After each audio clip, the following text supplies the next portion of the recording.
And count on. This is Channel 3 Eyewitness News at 6. Good evening, I'm Cameron Taylor. We're following breaking news right now. Hamilton County dispatchers tell us a person has been hit by a train. That person's condition is unclear. Now, this happened before 5 o'clock tonight near Market Street and Alton Park Boulevard in downtown Chattanooga. Our crew is gathering more details and will pass along any updates on air and online. And the roads have been a mess as people start their journeys to their holiday destinations and finish up last-minute shopping. The rain we've seen throughout the day hasn't helped either. We'll check in with meteorologist Nick Austin in just a few minutes, but first, a look at traffic. Now, we want to look at, this is I-24 at Browns Ferry Road right now. Looks to be clear at the moment. Before, we did see a wreck over there, so that is some good news there. I-24 at Browns Ferry Road all cleared up at the moment, so for those of you who are trying to get to your holiday destinations, trying to do any last-minute shopping or anything of that sort, looks to be pretty clear, and that is good news for everybody. Now, earlier today, there were quite a few crashes on the highway. As you can see from this video right there, strong winds were blowing across the Tennessee Valley. Traffic was backed up as emergency crews worked to clear the scenes on I-24 and Cummings Highway. And the strong winds may be to blame for a temporary closure to the W Road this afternoon. A large tree you see right there fell across the road. Crews had the road cleared within an hour. Now let's check in with meteorologist Nick Austin. And Nick, will that wind and rain be coming back tonight? Well, that's the good news, Cameron. The rest of tonight, it won't be as windy. And matter of fact, the wind advisories across the area have now been canceled. They've expired. And we're not going to get any rain tonight either, outside of just some patchy drizzle maybe overnight, but nothing significant as far as wet weather. So that's good. The roads should be a lot drier than they were earlier today. And this is looking westward from the ridge, our live camera at the View Apartments. And things are looking good. Looking westward back towards the city, traffic is flowing fairly well, at least in that section of town. So hopefully everyone will just have nice, safe travels tonight. So the roads, as I mentioned, are not going to be soaking wet like they were earlier today with all that rain. And right now, nothing on the radar, not a drop falling anywhere, at least nothing significant. But we will have a lot of cloud cover overnight. 50 degrees right now through the evening, mostly cloudy skies, dropping to about 45 at midnight. It's not going to get terribly cold tonight because of the cloud cover sticking around. We'll probably be in the low 40s late tonight with some 30s outside of the city. But I don't think anyone's going to be dropping down as cold as freezing late tonight. And we could see some patchy fog or drizzle later tonight. But that's not going to stick around necessarily all day tomorrow. We will have a lot of cloudy skies tomorrow, but it's not going to be a lot wet like it was for most of the day today. I'll have that Christmas Eve forecast and the Christmas Day forecast coming up in just a bit. All right, we'll see in a few, Nick. The calendar now says it's winter, and for millions of Americans trying to get home for the holidays or to pick up those last-minute Christmas gifts, there's no doubt about it. Snow, ice, and below-average temperatures are making things difficult from down east Maine all the way into the Midwest and Great Plains. NBC's Chris Pallone is in the middle of it all, reporting from north of Boston tonight. It's early in the season, but even Santa isn't thrilled. A little foggy, it's a little messy, that's for sure. A winter wallop for millions 2 days before Christmas, making a mess of last-minute holiday shopping and travel. I'm extremely concerned about the heavy traffic and, people not paying attention, getting distracted. From the Great Plains to Maine, it was snow. In southern New England, freezing rain. Driving nearly impossible at times in Massachusetts, difficult for even the most seasoned winter drivers. Was trying to get from New York City to northeastern Massachusetts for Christmas and just got too icy. Once I got into Massachusetts, had to stop for the night about 40 miles short of where I was going. Gonna try now, but it's still raining and below 32 degrees. And as you can see, everything is coated in a sheet of ice. It was slow going on the Mass Turnpike, but not too bad by Saturday afternoon. The nation's airports busy as expected. But analysts say of the 107 million people traveling in the next week, 97 million of them will be driving. The sled can handle better in this weather than the trucks. Less traffic up there. For millions of Americans, along with their presents, winter has arrived. Chris Pallone, NBC News, Tewksbury, Massachusetts. FedEx deliveries may be frozen thanks to winter weather. FedEx issued a statement about the potential delivery slowdowns today. The company says it experienced substantial flight and sort disruptions at the Memphis hub due to strong storms that swept across the country overnight. The company says the delay does not impact ground drivers as they make their final deliveries before the holiday. It's unclear how long the delivery delays could last. Well, it's Super Saturday. The last Saturday before Christmas is traditionally one of the biggest shopping days of the year. And with the holiday falling on a Monday, it changes how we get our last-minute gifts. Here's CNBC's Courtney Reagan. If you haven't checked off your Christmas list yet, you are far from alone. I just started because I work all the time, so today's my first day of shopping. I'm not even close to being done. I'm stressed. None of it's done. We're just getting started, and I have 2 days to finish it. Half of U.S. consumers are expected to hit the stores in the final hours before Christmas. That's actually down from last year, largely because consumers took advantage of deals starting early in November. My holiday shopping has been pretty okay, except for those few hard last-minute people. So here I am. Because when you come to the mall last minute, the prices go up and, you have to spend a lot more money. The last Saturday before Christmas is always critical, nicknamed Super Saturday, and it's even more important for last-minute shoppers this year. With Christmas falling on a Monday, shipping deadlines were earlier, which means procrastinators need to finish up in stores. I started a week ago. Today is my second day continuing my shopping, and I think I'm gonna go tomorrow again. First data says holiday sales are up more than 6.5% since November 1st.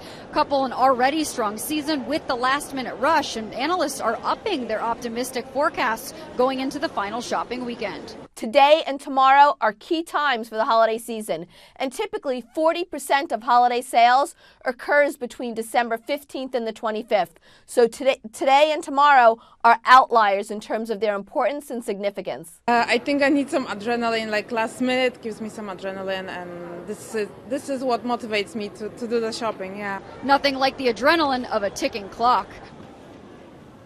And if you are joining any of those shoppers, several stores and malls will be open late tonight and most of the day tomorrow. You can find the list on our website or inside our mobile app.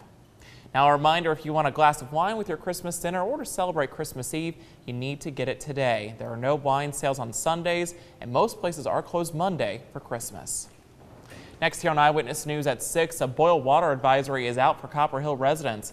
Plus, in Dalton, Georgia, Harvest Outreach Ministries held their annual Christmas Day dinner that gives as much to the volunteers as it does to the people it serves. You have to do any last-minute shopping the rest of the weekend. Luckily, there won't be very much rain around. It is going to be colder, though. You'll need to bundle up. I'll have the rest of the weekend forecast and your Christmas outlook coming up after the break. Welcome back. Eastridge police are searching for the person responsible for a stabbing. It happened around 4 o'clock this afternoon on Gleason Circle. Eastridge police they say it started as an argument after a car hit a house. We're told the victim is expected to be okay. City of Copper Hill water customers have been placed on a boil water advisory. City officials say water will be brought in from another location. The City of McKaysville water pumps are down. They're experiencing filter issues. Customers should heat water at a rapid boil for at least 3 to 5 minutes. And it is possible that the water could become contaminated while it is being transported, so boiling is necessary. The city is working to fix the problem as quickly as possible. A North Georgia organization is helping to feed the homeless and less fortunate during the holiday season. Harvest Outreach Ministries held their annual Christmas dinner in Dalton today. Volunteers and organizers call it a rewarding experience. It's good. Friendly smiles and warm food greeted those looking for a Christmas meal. Dozens filled the American Legion in Dalton, striking up conversations with people they just met. It's really wonderful to be able to sit down and talk to people that you wouldn't get to talk to in your regular day-to-day activities. Shell Underwood is one of several volunteers for Harvest Outreach Ministries. The organization has been serving North Georgia for more than 3 decades and has helped hundreds of people. Organizers say volunteers like Shell make all of this possible. I'm very touched about the volunteerism, and I always have been, because God has sent many, many volunteers, and we were built on volunteerism. The idea is to share good food, make new friends, and leave with full hearts. Sometimes we get caught up in day-to-day life and seem overwhelmed with finances or physical, mental, emotional issues, whatever it may be. And this time of year, everybody needs to know that somebody cares and loves them.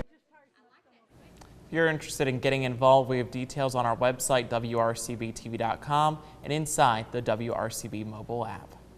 A second Battle of the Bells raised thousands of dollars for the Salvation Army. Bradley County Fire and Rescue and the Cleveland Fire Department battled it out for donations yesterday. Combined, they raised more than $3,000. Today will be the last day for Salvation Army bell ringers this season. And up next on Eyewitness News at 6, meteorologist Nick Austin will have a look at your Saturday night forecast. And this next story is for adults only, so if there are any kids around, you may want to get them to clean up their room for a few minutes. I'm Jamie Tucker. Coming up, some secrets about Santa Claus. Fort Mountain, LJ, and Blue Ridge, 4/10 up in Soddy Daisy. Right here at Channel 3 today, about 3/10 of an inch. And about half an inch for Delano and Riceville. Murphy picked up about 8/10 and an inch for Danny up in Colmont. The rest of tonight, not a lot of big rain, but some patchy drizzle possible, or a little bit of fog here and there if we get some breaks in the cloud cover. 42 for the late night low. 51 tomorrow, much cooler but seasonable. Maybe a late day shower, a lot of cloud cover tomorrow. And then just some isolated showers or sprinkles tomorrow night. 28 for the low here in the city tomorrow night. And then looking at the 7-day forecast, it's cold on Christmas Day, but we'll get some sun back. High of 40 degrees. That's pretty chilly even for this time of the year. And then highs only in the 40s for Tuesday and Wednesday too. We could see some more rain or snow later in the week. It's going to be We'll keep an eye on it. Pretty chilly on Christmas Day, That's it looks right. like. All right, thanks, Nick. You bet. All right, parents, this story is just for you. There's nothing quite like seeing a young child in awe of Santa Claus, but as they get older, that part of Christmas starts going away. Now, what if you could keep that magic going for a few more years? Our consumer technology reporter, Jamie Tucker, has the story.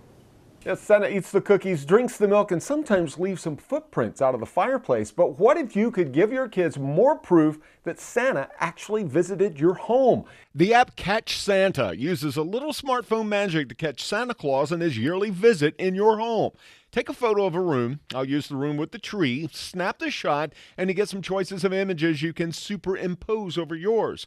There's the little elf and a big bag of toys I can move around and make it look as if he's walking out of the fireplace. This one looks like he's dancing in the middle of the room, but I like this one that appears like he's been caught red-handed. You can adjust the scale of the image to match your photo and then save your Catch Santa photo on your phone, share it by email or social media. There are several free photos to play with, but Catch Santa has other images you might prefer for 99 cents each, and there's a Catch Santa app for both iPhones and Android devices. I'm Jamie Tucker, and Catch Santa is the app of the day. All right, up next in sports, the Tennessee men's basketball team closes out their non-conference schedule with a big win. Jill will have the highlights. Plus, the Mocs tried to get one more win in before the holiday break. We'll have all that and more when we come back. Happy Saturday, everybody. Welcome into sports. The Mocs men's basketball team wrapped up their non-conference schedule today, playing host to Georgia State in the Roundhouse this afternoon. UTC had just knocked off a very good Jacksonville State team 2 days ago, but today's game marked their third matchup this week, and it looked like the Mocs could barely keep up. The Panthers tried to run away with it early on, leading 33-15 at halftime.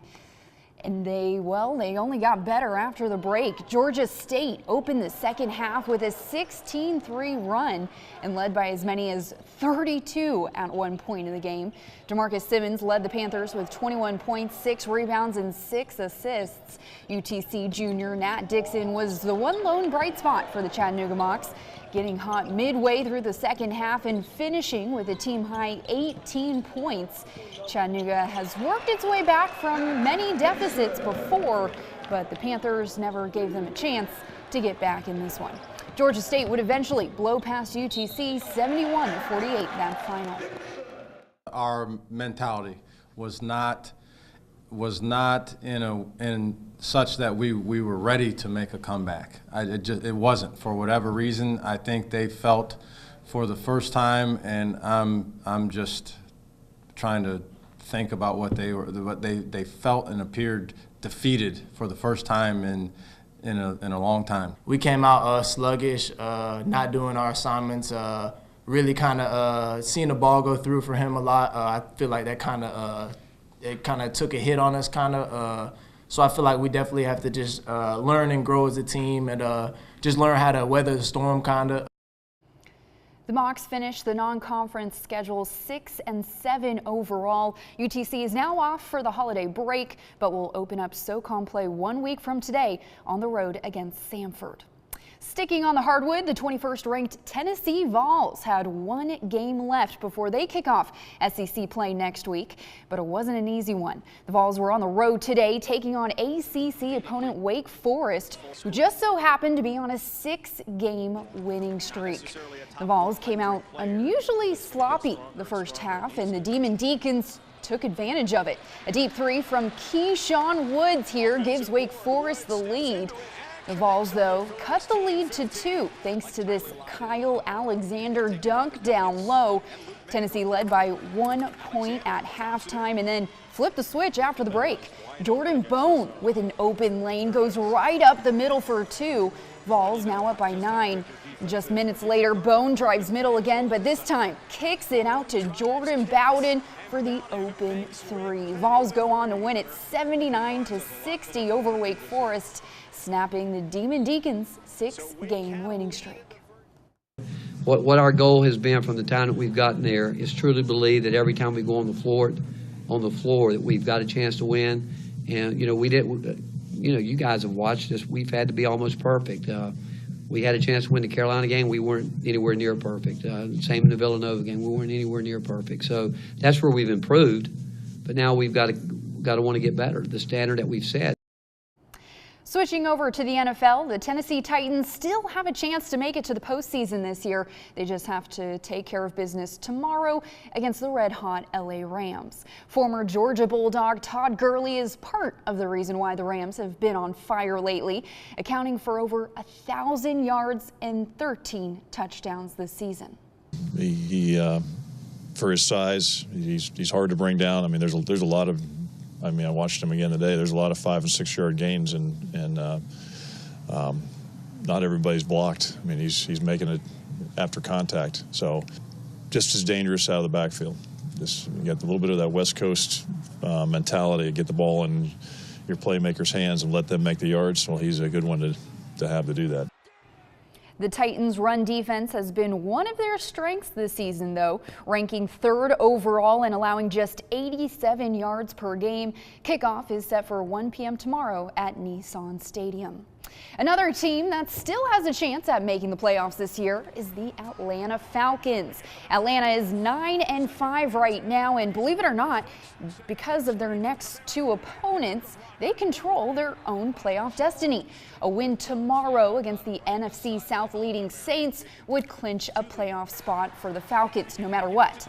A win tomorrow also means that they are still in the NFC South race because their final game of the season is against another NFC South rival, the Carolina Panthers. Again, Falcons first need to take care of business tomorrow against the Saints to clinch that spot. And that's a 1 p.m. kickoff inside the Superdome in New Orleans. And control of their own destiny. That could be dangerous sometimes. Easier said than done. Yeah, absolutely. All right, Nick. It's going to be a chilly night. So just bundle up a little bit, but hey, the rain's gone. If you're looking for a white Christmas, unfortunately, it's not in the forecast. I'm sorry, I'm sure it's going to disappoint some folks out there. 50 degrees right now, and we'll drop into the mid-40s by midnight. A lot of cloud cover tonight, but if we get just a few breaks in those clouds, we could see patchy fog late tonight, a little bit of drizzle, and then a late day shower on Sunday. All right, good to know. No white Christmas, but it's going to get colder. All right, that's it for us. We'll be right back here after the game.